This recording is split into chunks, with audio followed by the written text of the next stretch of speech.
আগামীকাল থেকে আবারও বন্ধ হচ্ছে মালয়েশিয়ার শ্রম বাজারের দরজা। তাই শেষ মুহূর্তে কর্মী ভিসায় দেশটিতে যেতে শাহজালাল আন্তর্জাতিক বিমানবন্দরে অবস্থান নিয়েছেন হাজার হাজার শ্রমিক।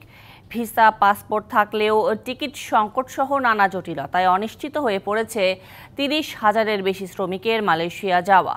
এ বিষয়ে আরও জানাতে শাহজালাল আন্তর্জাতিক বিমানবন্দর থেকে যুক্ত হচ্ছেন সহকর্মী দাউদ খান। দাউদ, কি বলছেন শ্রমিকরা আর এজেন্সিগুলোই বা কি বলছে, বিস্তারিত জানাবেন।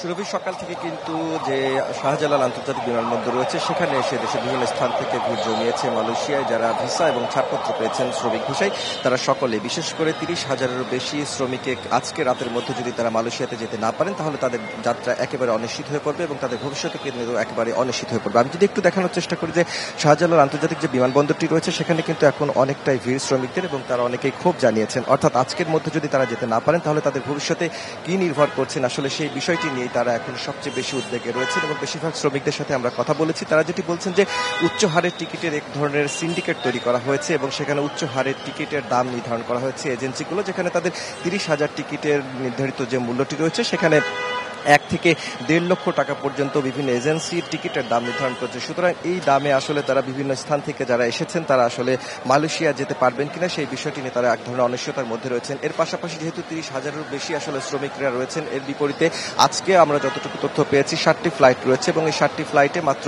১,৫০০ শ্রমিককে মালয়েশিয়াতে পাঠানো সম্ভব হবে এবং বাকি যে ৩০,০০০-এরও বেশি শ্রমিক রয়েছেন তাদের একেবারেই যে ভবিষ্যৎটি রয়েছে সেটি অনিশ্চয়তার মধ্যে পড়েছেন এবং তারা বারবারই কিন্তু সরকারের কাছে আবেদন জানাচ্ছেন যে মালয়েশিয়া সরকারের সাথে দ্রুত যেন এই বিষয়টি নিয়ে আলোচনার মাধ্যমে আসলে শ্রম বাজারে তাদেরকে যেন দ্রুততম সময়ের মধ্যে পাঠানো হয় সেই বিষয়টি নিয়ে তারা বারবারই ক্ষোভ জানিয়ে আসছেন। তো সব মিলিয়ে বলা যায় শ্রমিকরা আসলে এখন অপেক্ষা করছেন এবং তাদের বিষয়টি নিয়ে আসলে বিমান কর্তৃপক্ষ কিংবা এর পাশাপাশি প্রবাসী কল্যাণ যে মন্ত্রণালয় রয়েছেন তাদের পক্ষ থেকেও সে ধরনের কোনো আশ্বাস এখানে দেওয়া হয়নি। সুতরাং তারা বারবারই একটি কথা বলছেন, যদি তারা এখান থেকে যেতে না পারেন তাহলে তারা ব্যাপকভাবে আর্থিক ক্ষতির সম্মুখীন হবেন। বিশেষ করে বেশিরভাগ মানুষই কিন্তু উচ্চ সুদে তারা ঋণ নিয়ে এবং বেশিরভাগ জায়গাতে জমি বিক্রি করে আসলে তারা ৫ থেকে ৬ লাখ টাকা খরচ করে তাদের ভিসা এবং যে ছাড়পত্রের ব্যবস্থা সেটি তারা করছেন। সুতরাং দ্রুততম সময়ের মধ্যে সরকারের কাছে তারা আবেদন জানিয়েছেন যেন এই সমস্যার সমাধান করা হয়। তো এই ছিল সার্বিক অবস্থা। সুরভি।